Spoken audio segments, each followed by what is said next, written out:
the Florida Alliance for Arts Education, Arts Integration webinar number 4. Today we're going to be talking about effective programs, plan, deliver, assess, and reflect. We know that all of those are components of making a program effective, and we're going to touch on those points today in our session. But first, while we're just waiting for the remainder of our people to join us, let's give you some of the points to ponder. We're going to be touching on a number of different systems today, and I'm kind of wondering which of these you have a working knowledge of. The Sunshine State Standards, the Next Generation Florida Standards, Bloom's Taxonomy.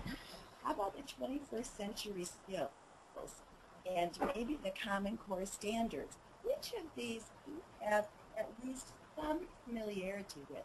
In your question section, would you just type in there the letters? I've given you kind of an abbreviation for them. If you could just type in the letters of the ones that you're familiar with, or if you're familiar with everything, just say all. And let us kind of have an idea of where you are, okay? Good, I see a lot of people with all, and that's, of course, great news. Kelly, good, thank you, is with the Sunshine State Standards. And, okay, I'm seeing some more. Some people are questioning what are these Common Core Standards and what are the 21st Century Standards. We're going to touch on these things as we're working together today. Great. Thank you for your responses to that. Two wonderful guests with us today, and they're going to be joining me throughout our time together this afternoon. Jana Broder. Jana Broder moved from corporate caterer in Atlanta, where she was food for the body, to become a master drummer, where she's now working for the soul. Jana is the owner of in the Tampa Bay area, and she is also the editor of the Drum Circle magazine. Jana was named Ambassador of the Year by the Tampa Bay Chamber of Commerce, and she also was awarded the Small Business Administrators Organizational Award as the Small Business of the Year. She has served on the advisory board of the Tampa Bay Metro YMCA, where she was named Volunteer of the Year. Jana takes her work as a teaching artist to schools, detention centers, to rehab centers, to nursing centers, and to corporations throughout the entire United States. So Jana, we're delighted to have you with us today and looking forward to hearing what you have to say. Paige Polite is a successful, purposeful, authentic integrator of the arts into her general class curriculum. She's a 5th grade teacher over at Kings Crossing Elementary School in the Orange County area. She's a frequent presenter at national conferences, state conferences, and local conferences. All of her great work has earned her the name of teacher at Kings Crossing Elementary. It's particularly noteworthy because Paige is only a 3rd-year teacher. So Paige, congratulations on that great success. She is active in the community. She provides a lot of service to the community, and she has formed the Caring Tutors at her school so that she is involving her students in community service as well. You can see that both of our presenters today are very involved. They're doing great work in lots of different avenues, and actually that's a part of what their success is in both their work as a teaching artist and as a teacher. So thank you so much, both of you, for being with us. We're going to be talking about effective programs today, and we especially are going to be emphasizing collaboration.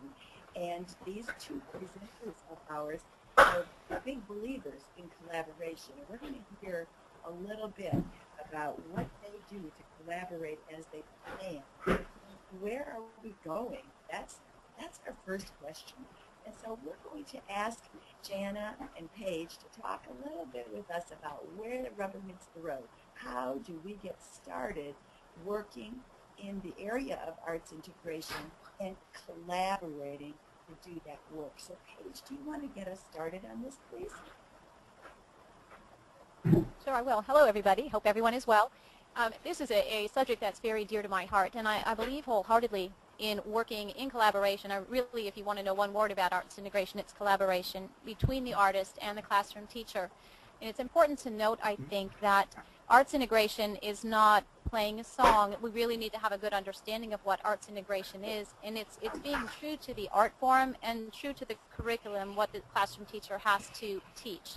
And for those of you that are in attendance right now that are classroom teachers, you know there's a lot of pressure on us. We've got a lot on our plate, the curriculum, the new generation Sunshine State Standards. And so as a classroom teacher, I always approach collaboration with an artist from the what do I have to teach? What is my job as a Florida teacher, which is the new generation Sunshine State Standards. And I look at where I am. Am I in the middle of a unit, a theme? And I get a starting point. This is what I have to get across. This is what I'm responsible for teaching my kids. And then the collaboration comes in. I share that information with an artist or a teaching artist, and we put our minds together, and we find out how, number one, I can meet my professional goal, and number two, he or she can meet their professional artistic goal as well, and get both of those goals met with our students. Great, Paige. Thank you so much. So it's a two-way street here and our subject area. Jana, will you share some thoughts with us on how we get started? Well, and thank you very much for having me here today. I'm very happy to be talking about this topic that's so dear to my heart. As a teaching artist, I think there's really nothing more important than what you do before you get there, which starts with understanding where the teacher is or the school is in their curriculum before you even enter the school. So that requires a good bit of communication between the teacher and the artist, and that's what's going to help you step into their program rather than you coming in with no knowledge at all and not knowing what they're working on and how you can fit what you do into what they want. I think that knowledge is priceless. And as long as we know that going in, there's no reason why we can't mold our program to fit into their program. And that's how you have true collaboration. Great. Thank you. Well, for both of you, why does somebody want to work with a teaching artist, and what does the collaboration bring to the classroom or community organization that otherwise wouldn't be there? And really, is arts integration worth the effort expended in the collaboration?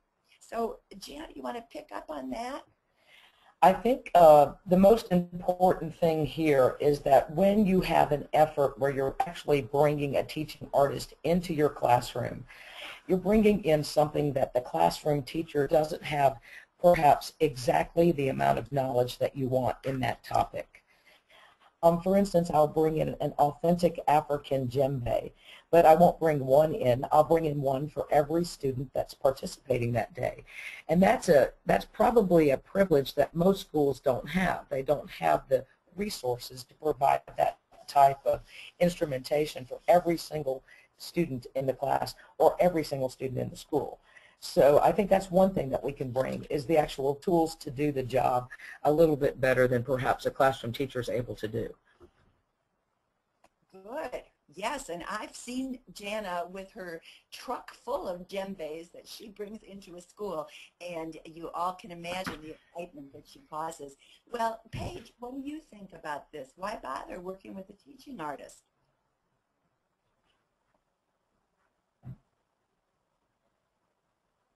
Paige, are you with us? I think we must move. Okay, can you hear me now? Sorry about that. Yes. Okay, I'm back now.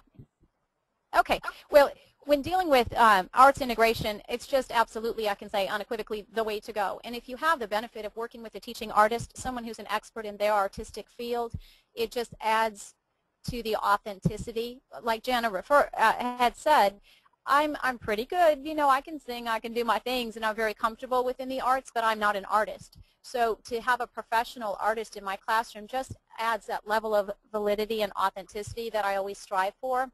But even the artist and the teacher aside, it has such a higher goal. And what I have seen in my now third year of teaching has just been a gift from above. What I have seen with arts integration is a level of learning, creativity, really developing these children into whole, well-balanced, intelligent, creative, thinking, problem-solving children that's done through arts integration. And honestly, the way that we run our public education system, there's a lot of, show me what you know with the bubble-in standardized test, and that's absolutely necessary. But to be able to give a child who doesn't do well in that particular testing environment a different way to show me what they know, because they know a lot of things, and not everyone's able to show us what they know with the test.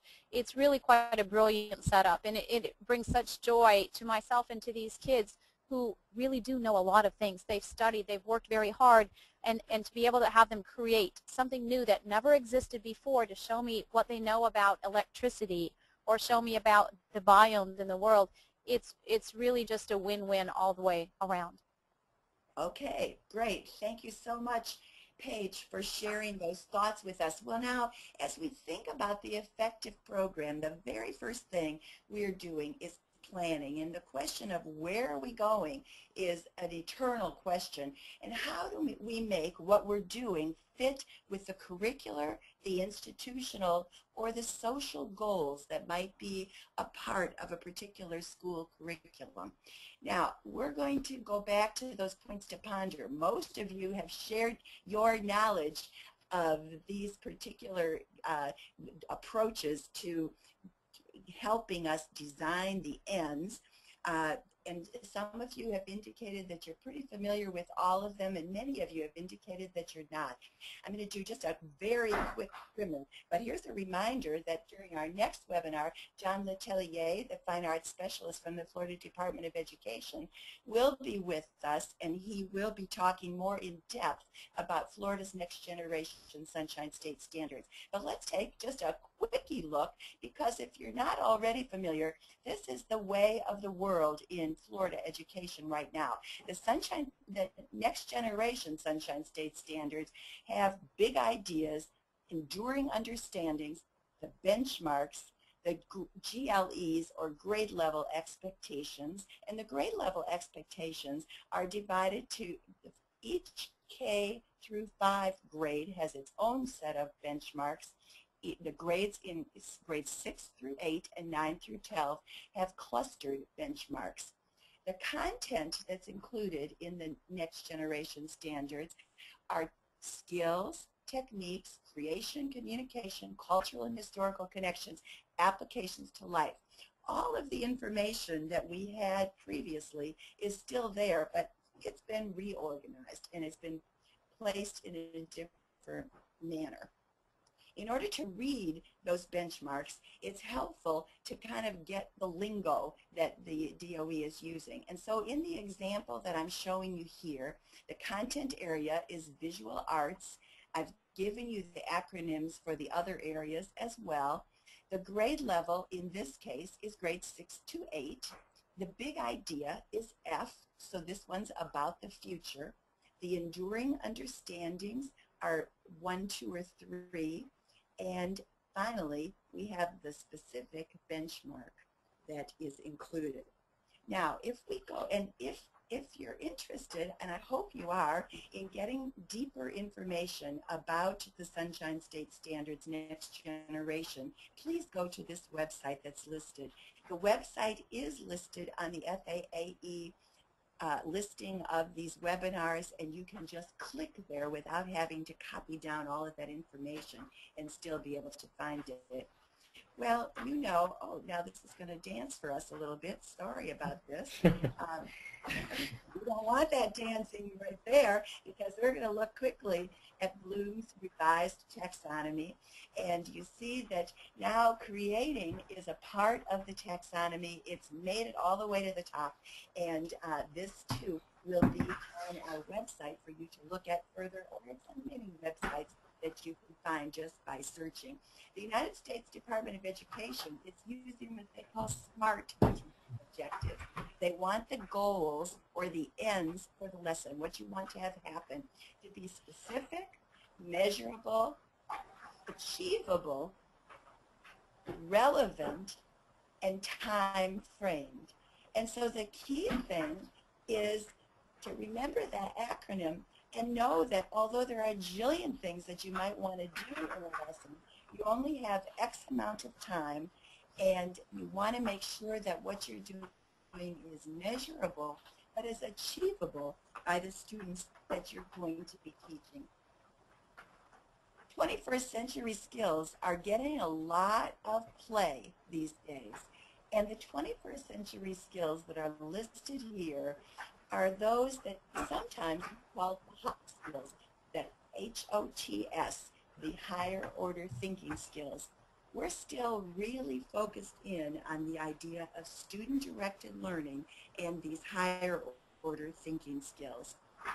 Another thing that we're hearing quite a lot about are the Common Core standards. And Florida as a state has bought into the Common Core standards, so if you haven't already heard about these, you will be hearing about the Common Core standards.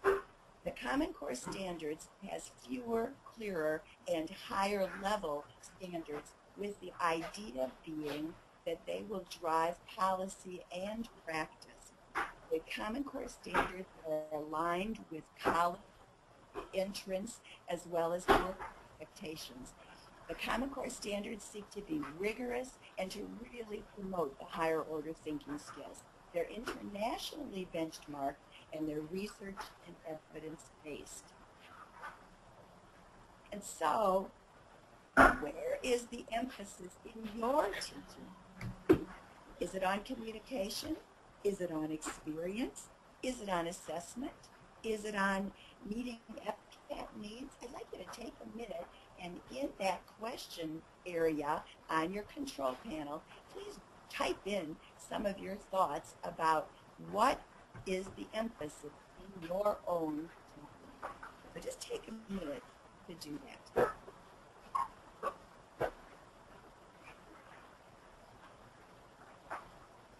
Good, I see some answers coming in, and we've got higher order thinking skills are your emphasis. That's great. We know that that is something that people really need to be thinking about. And I see another that is suggesting inquiry, synthesis and creation, life skills, drawing on student background. Very good. One of you has said that you're hearing noise in the background. I too am hearing that. So if you're shuffling around, try to minimize that, because it all comes through to all of our panelists.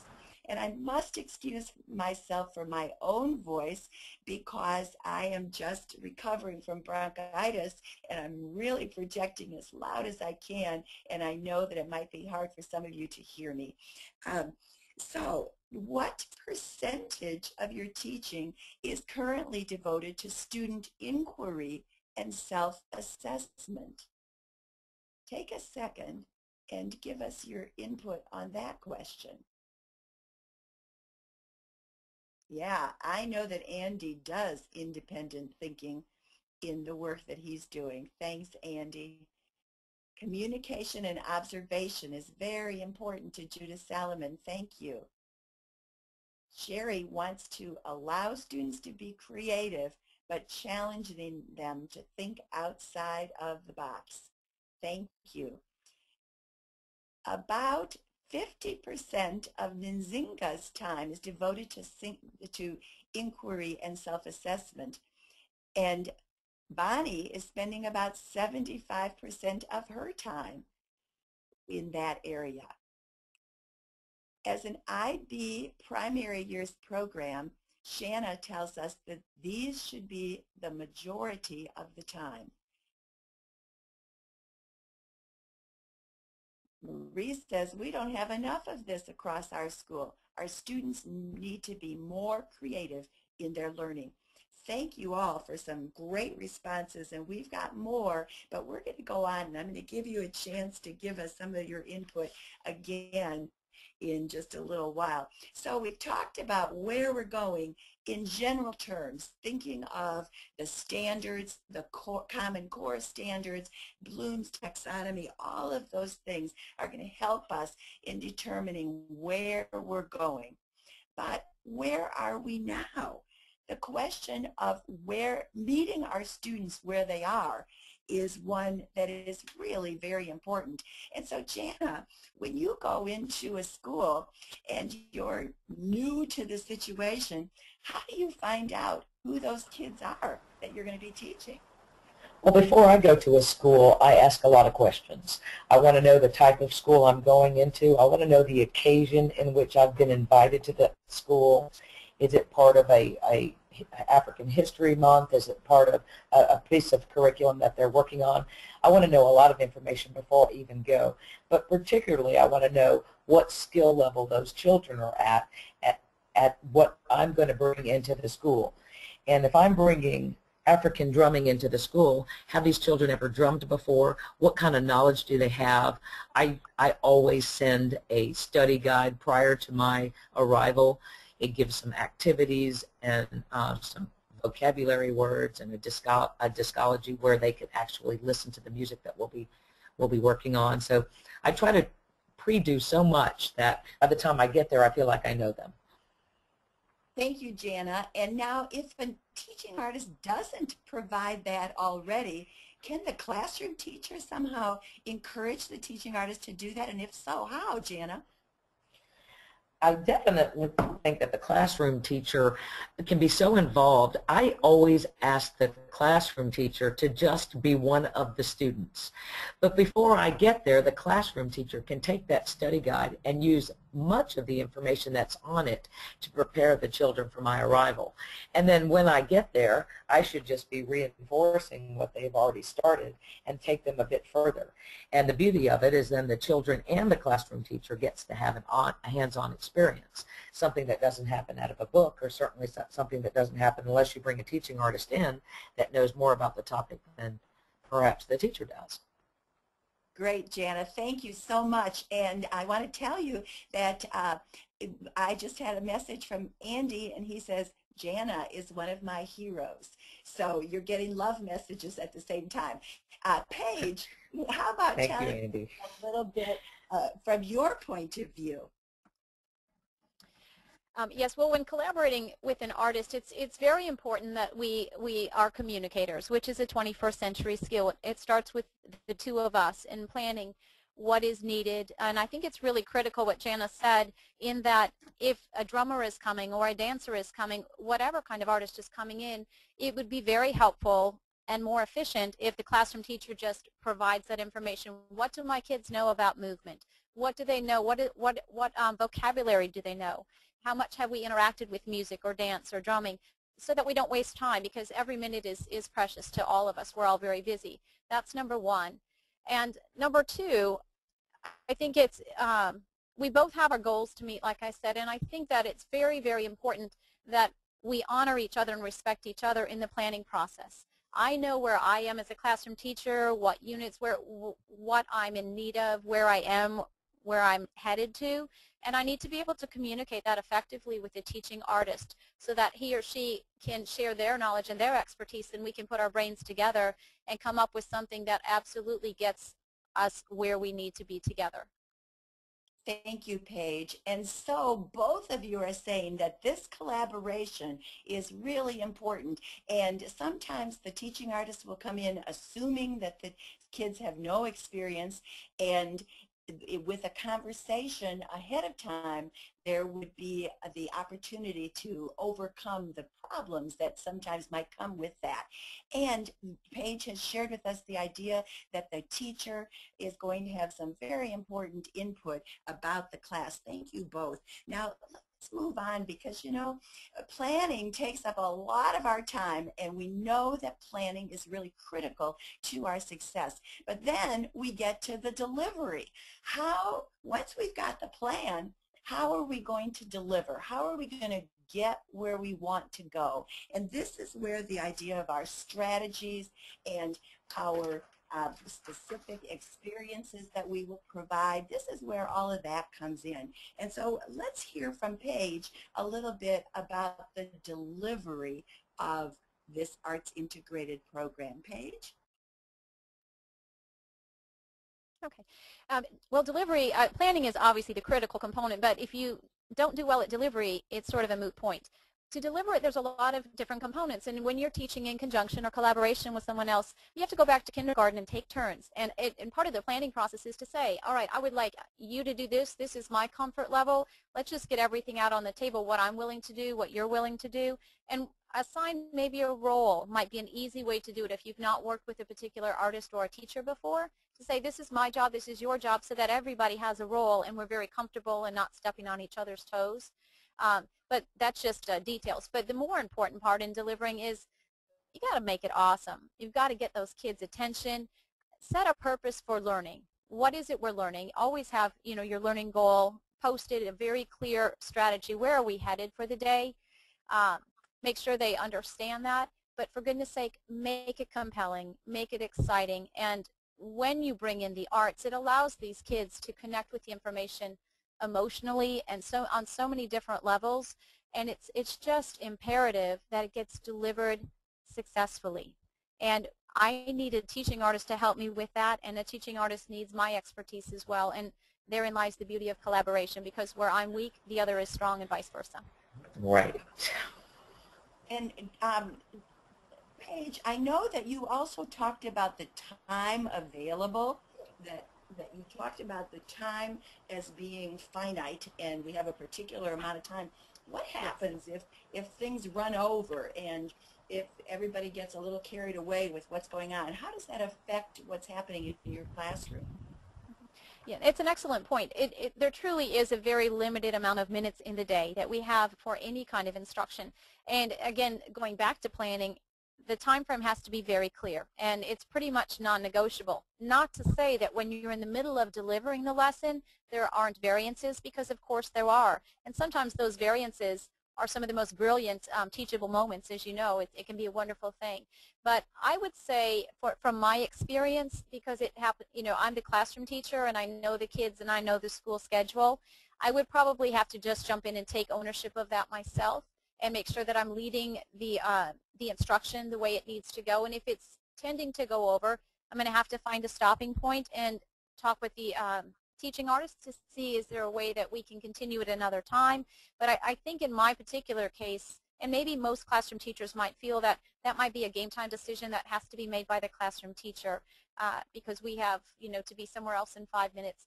But planning is critical, and it's good to have more stuff than you need, but you do have to talk about how we're going to get out of this gracefully and move on to the next thing, or to summarize and end that particular instruction.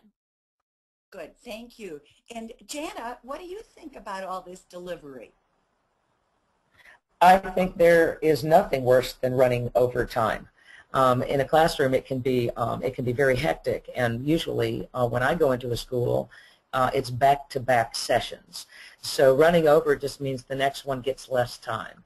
And by the end of the day, if you start running late at the beginning of the day, everybody's schedule is affected negatively. So no matter what the importance of the teaching moment is, you got to figure out how to do it in 30 minutes, or you have to figure out how to do it in 40 minutes, or however much time you're designated. As a teaching artist, you have to be punctual. And anything less than that is unacceptable in the school environment. When the bell rings, the kids know what that means. They're leaving. And there's nothing worse than being halfway through your sentence and the bell rings. So you have to learn how to time yourself, and that requires practice, and you have to hone in on that skill. And I try to do that. I never want to run over. I know what that does to the teacher. Good. This whole thing about engagement, that's a word that we're hearing all the time in education now as well, right along with higher order thinking skills. So, Jana, in the work that you do, you have the students highly engaged.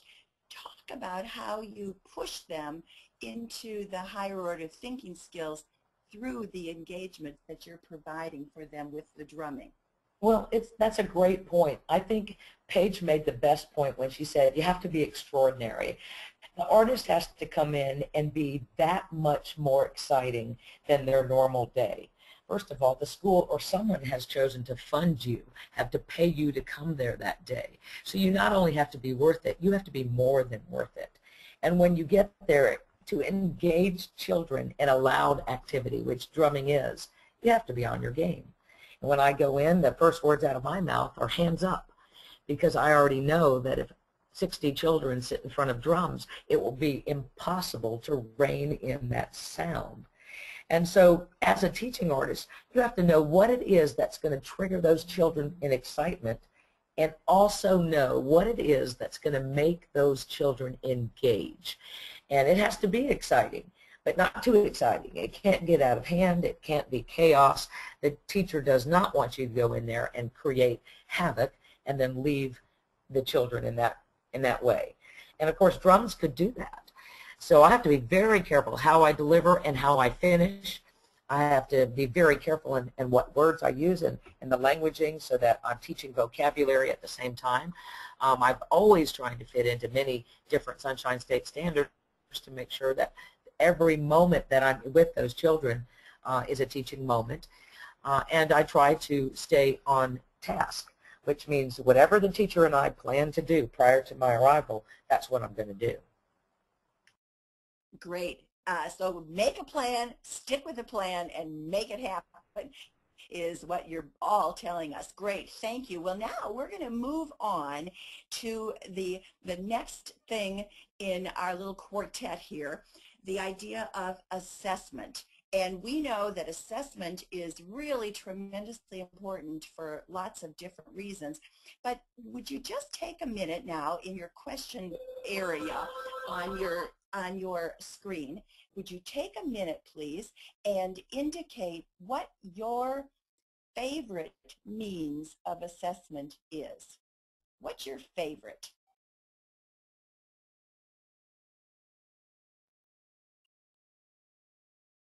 When you're doing assessing, what is it you want to do?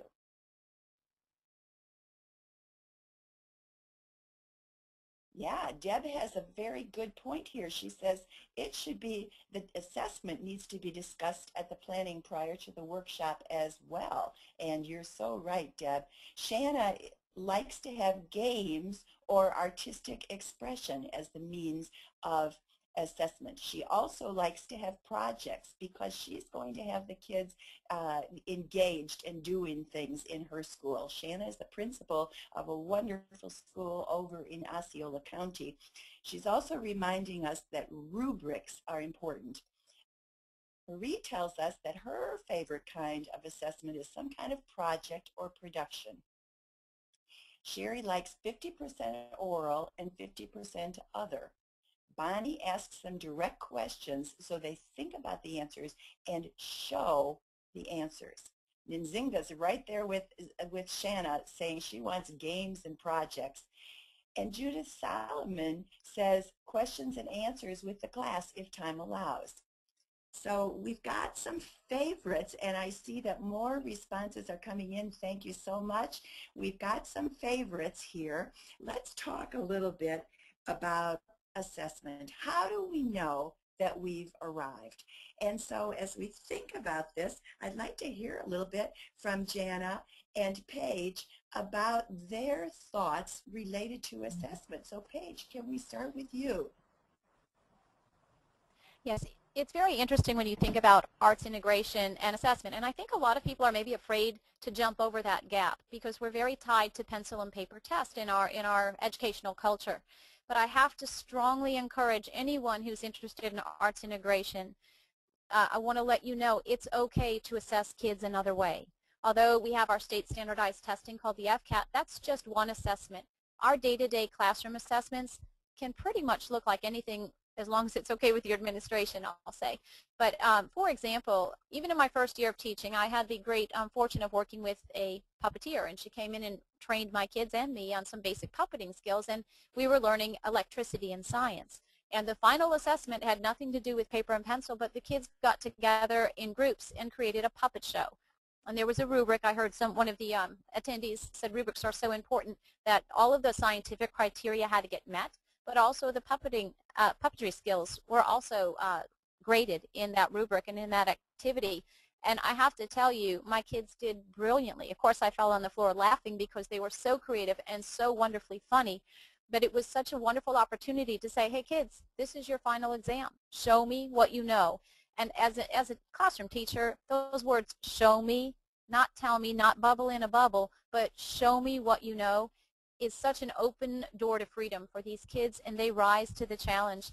And I can tell you without any hesitation, every time I've offered my students year after year these opportunities to show me what they know, creating something artistically based in science or reading or math, they have gone further, showed me so much more than I ever expected.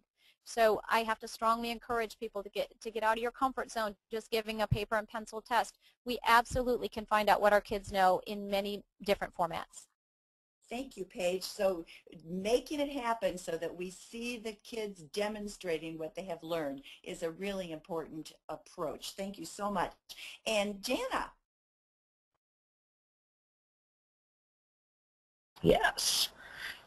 I think that it's easy for me because it's easy to teach a 30-minute class on African drumming, give them the vocabulary and teach them how to drum and teach them exactly what the words and the sounds are. And then it's so easy for me to say, okay, let's play this. And they play it. So assessment in my world is simple. Now, does it meet the needs of the teacher? That I don't know. I feel like it does. I feel like I go in there and do such almost too much information, but enough for the kids to just want more, and then they perform. And once they perform, they're so proud to show their teachers and their administrators what they know. They're so proud to show them exactly how they can drum.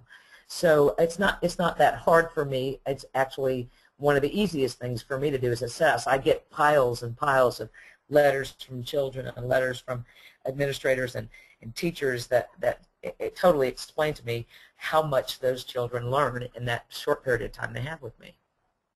Good. Thank you. Yeah, go ahead, Paige. If I may just jump in, I want to say also, going back to planning again too, it's very important that the teaching artist and the classroom teacher make their learning goals the forefront of any planning, delivery, and assessment. We have to know where we're going in order for us to know if we can get there. And it's important. As I was listening to Jana, I'm thinking to myself, as a 5th grade classroom teacher, it sounds like Jana does an amazing job coming in. And here's the challenge I would put out to teaching artists and to classroom teachers. Take it to another level. Take what already exists and have the kids come up with a connection between this new artistry that they're learning and experiencing and performing and tying it into additional knowledge of whatever the content is. If it's science or social studies, push it up that higher level. And we are then all the way at the top of Bloom's taxonomy at that level of creating. And I think that is a worthy goal for all of us. Great. Great. We always want to be pushing for that next higher level. So thank you so much. Well, 21st century assessment is another term that is so popular in education right now. And what we're looking at with this is effective, sustainable, affordable assessment using modern technologies. Now, how many of you are using technology in some way? I think maybe this is actually, in talking about the 21st century assessments, I think they're actually talking about a use of technology in a way that is different from the creative uses of technology that we might make. But they're also in 21st century looking at high quality standardized testing, and we know that that is coming to the arts in Florida. And they're also looking at something that we've been doing in the arts forever, and that is performance-based portfolio assessments. Now, we've collected a little series of assessment possibilities in the arts. So one is a work sample. And right there along with Shanna, we want to have a rubric to evaluate that student work. Another is through observation, and some of you in your comments mentioned that observation was an important way of assessing the students that you're teaching. And so does that assessment observation have a rubric or a checklist that's going to help you? A written test is still an okay thing to do. A presentation, self-assessments where the students are looking at their own work, writing samples, and we'll be showing you some of those in a moment, students forming their own questions. The Fortune 500 companies now are saying that what they really want are graduates from our high schools to be able to form their own questions, not just form the answers to those questions. Peer review is another assessment possibility. Personal interviews where students pose questions and respond to those questions. Certainly portfolio, and the electronic portfolio is becoming more popular. As teaching artists, how can you play into the development of portfolios? Okay, now as we've already pondered this point, what is your number one means of assessment? And so I'm going to skip on for us, and we're going to look at a specific assessment that Paige has provided to her 5th grade students on the water cycle. This is an abbreviation from a larger rubric that Paige created. She was particular. Paige, you might want to tell us a little bit about this rubric. Okay. Yeah, this is just part of it, but you'll notice on the top category that you're seeing is collaboration. And I've talked a lot about collaboration with you all this evening between a teaching artist and a classroom teacher. However, collaboration is a skill that all human beings need to have, and it's critical that we raise up these young people to be collaborators. And so whenever I'm grading my kids on interpersonal skills, we call it collaboration. So there's points awarded for that. They need to listen, they need to work with, they need to suggest, and they need to compromise. Then if you go down, you'll see the next one I think in front of you is level and shape of body. That's a direct assessment of art vocabulary, of art skills. So in my classroom, we will have worked previous to this activity what levels are high, medium, and low. And if we're talking about the water cycle, does collection, which is like puddles or lakes or rivers, does it happen at a very low level, a medium level, or a high level? Also the shape of the body. Are you angular? Are you symmetrical? Are you asymmetrical? And we practice those things well ahead of time. I've got posters up that remind the students about those things as well. And so they're very comfortable by the time we get to this water cycle creative final assessment with the arts vocabulary and the art skills. And they are graded on that just as well as they're graded on the scientific knowledge that 5th graders need to know about the water cycle. And then you go down to the bottom, the science concepts. That is weighted double because it is a science lesson at the end of the day. So this particular lesson was that students were grouped into the 4 different parts of the water cycle, and they had to choreograph a 16-beat movement that authentically showed what happened during that phase or that part of the water cycle. And so I'm looking at all of these things from an artistic background or viewpoint, and I'm also saying scientifically, were they accurate? And that was their final assessment on the water cycle. Thank you, Paige. And so you can see on this rubric that the specific categories are well delineated, and she has a real clear idea of what is going to be the desired level of achievement related to each of those categories. Now let's move on. We've got it assessed, but now how are we going to document that learning? How are we going to be able to remember what we've learned? How are we going to be able to share it with others? And so this idea of documentation of teaching and learning is something very important, not only for the teachers that are going to stay in the school, but also for the teaching artists who are going to come perhaps for a short-term residency or a long-term residency.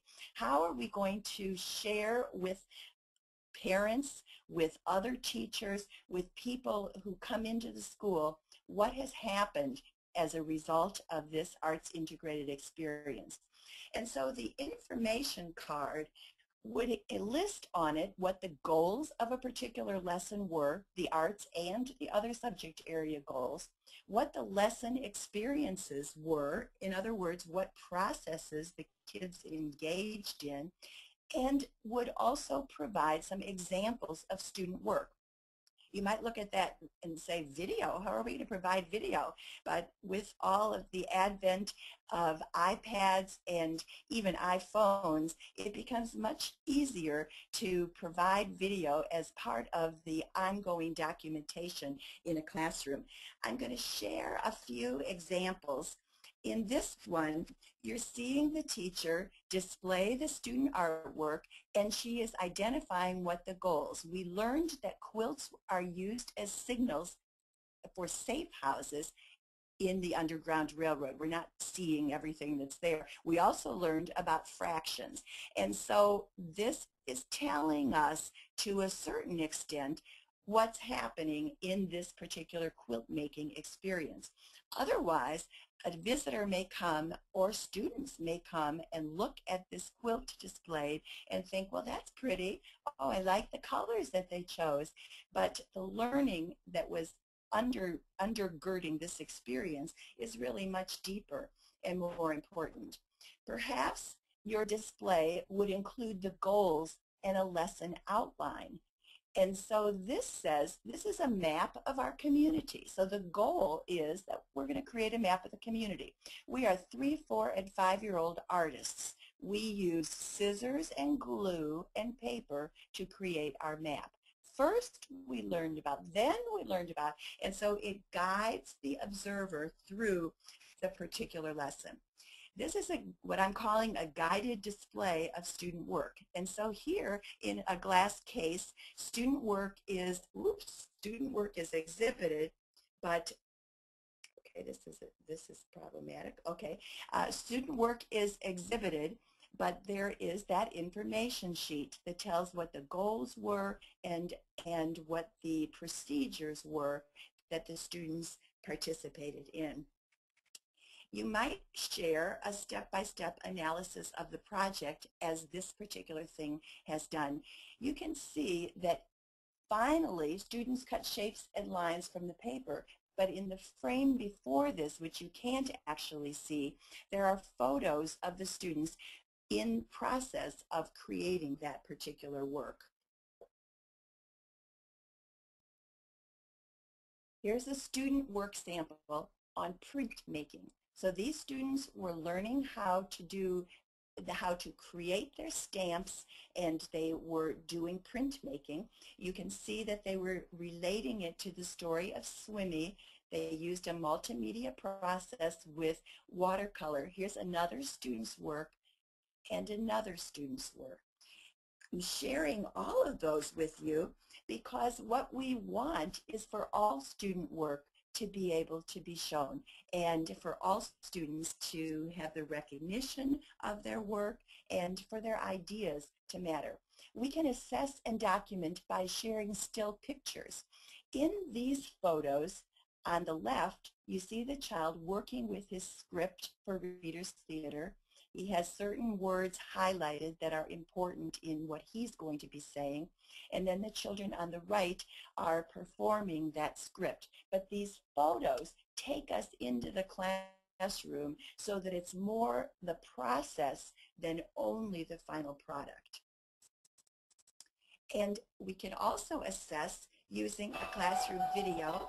This is from Paige's class. 3, 4, 5, 6, 7, 8, 9, 10, 11, 12, 13, 14, 15, 16, and stop. Now that is the water cycle lesson that she was mentioning to us earlier, and those children were doing one phase of the water cycle. So which phase do you think it was? Paige, go ahead and tell us. It was evaporation coming from a lower level, evaporating up into the sky. And you could see that they were very authentic from a low level all the way up, and the kind of flowing movement indicated water. I thought they really did quite a brilliant job. And so it's, oops, wait a second, no, it did so well, we want to do it again. And so Paige evaluated the students' work using the rubric that she showed us a little bit earlier. You can be a standout if you develop assessments that are going to also be documented so that others will be able to see what has been going on in your classroom and in your teaching artist residency that you have.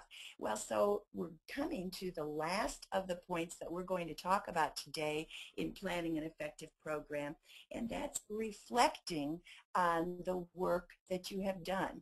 And so as we reflect, we're thinking about the teaching artist and the teacher collaboratively reflecting on the lesson, and we're also thinking about students reflecting on the lesson, and possibly others as well. And so, Jana, would you like to start talking a little bit about reflection for us? You know, when I'm doing a session with children, I try to leave the last 3 or 4 minutes with the students to allow them to sort of reflect about what just happened. And generally I ask this question: when I came to drumming today, I felt like blank, and now I feel like blank. And so I start the conversation there. I start the conversation with the children right there on the spot, right after the time that we've had together with the drums. And it actually makes them not only a little bit calmer, but it makes them look inside and sort of give an answer from inside of themselves. And that's the kind of reflection I like to get. I like to hear right from the students. And of course the teachers are generally in the session with me, so they answer the question as well. And the students and the teachers compare their answers. So we can get assessment and reflection immediately just by asking. Excellent. Thank you, Jana. And Paige, what would you like to say about reflections? Well, I think it's really critical, and any educator, really any professional, realizes probably by now that reflection is critical to the importance of moving forward. You have to assess what worked well, what didn't work. Did we have too much planned? Did we have not enough planned? Was it not right for the culture of my school? How can it be adapted for my particular students?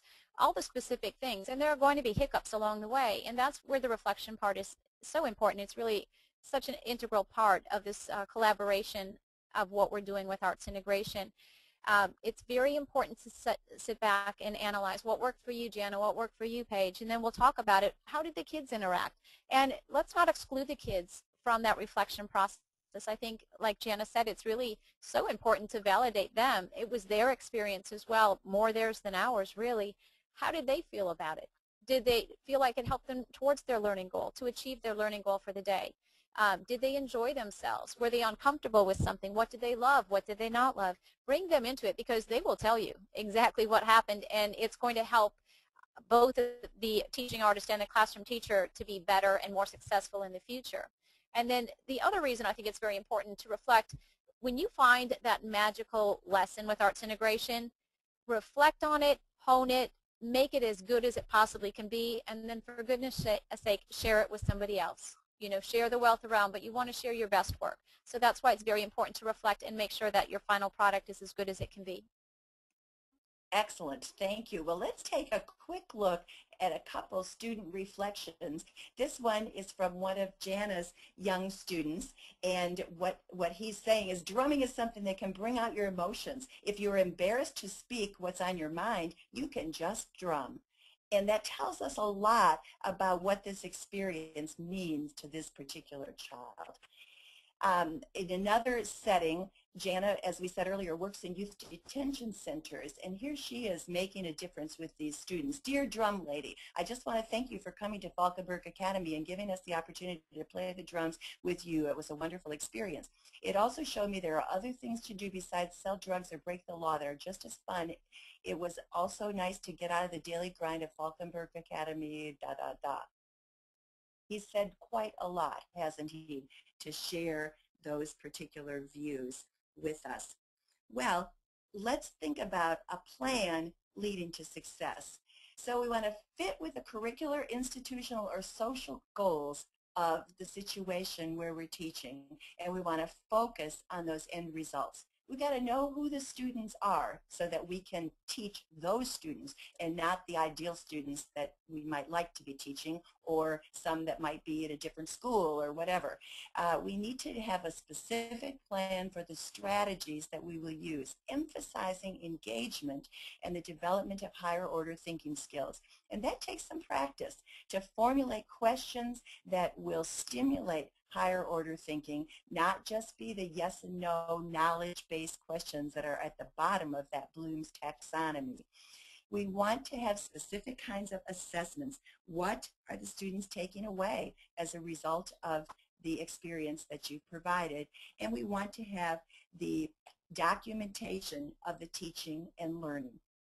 Finally, we're going to reflect, because otherwise we'll be like that teacher who's taught for 25 years or that teaching artist who's taught for 12 but had 1 year of experience repeated over those many years. We want to grow ourselves so that we can develop and become the best that we can. We need to have a plan, and this is a format for lesson planning that we have used. We need to have a plan that will help us to make sure that we're thinking about the things that we need to be organized with and that we need to include in our particular plan. As a follow-up to today's webinar, I'll send you each a copy of this template, and Jana has also provided for us examples of her pre-visit and post-visit materials that I will also send to you, because I think they'll be able to help you inform your work. Some of you have asked, well, how do I find out what's going on? And so if you want to connect on the state level, I suggest that you go to this website, which is the Florida Department of State Division of Cultural Affairs, to see Arts on Tour, the Florida State touring roster of artists. And you remember that in our last webinar, Donna Wissinger spoke with us, and she is one of the artists in the Arts on Tour roster. I think that the presenter guidelines and application information that the Division of Cultural Affairs puts out will also be useful to you as you think about planning your residencies and planning to have teaching artists in the scene where you find yourself. How do you connect locally? Most of the counties within our state have local arts agencies. These local arts agencies are listed at this particular website, and they are available for you to review and find what's going on in your own local community. This is a very important guide to help you in connecting locally. There also are state service organizations that serve the entire states. For example, the Florida Alliance for Arts Education is a state service organization. On this page, all of those organizations are listed. These sites that I've just shared with you also will be listed on the Florida Alliance website. Thank you to Jana and to Paige, our special guests today, for your wonderful contributions. I know that you have inspired our audience, and we appreciate all that you have shared with us today. Thank you. And now, as we look to the future, I hope that you will plan to be with us for Webinar 4, Advocacy Through Assessment. This will be an intriguing topic that will allow us to look at how we can use what we learn from our assessments to advocate for our programs and the work that we're doing. So you won't want to miss it.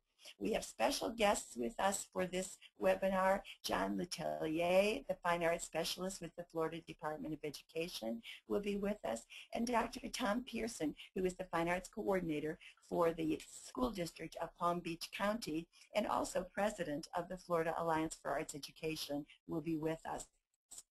Now, we have a deadline coming up, May 1st. We'd like to have your best practices in arts integration. The Florida Alliance, once again, will be publishing a compendium of best practices in arts integration in Florida, and we want to include you. So please join us by becoming a part of that compendium. And don't forget, the Digital Media Festival is going to be taking place at the UF Digital Worlds Institute on Saturday, May 12th, and the FAAE Leadership Summit with its Arts Integration Strand will be taking place June 14th through 16th in Tampa. Thank you all very much for being with us today, and go forth to integrate the arts. Have a great evening.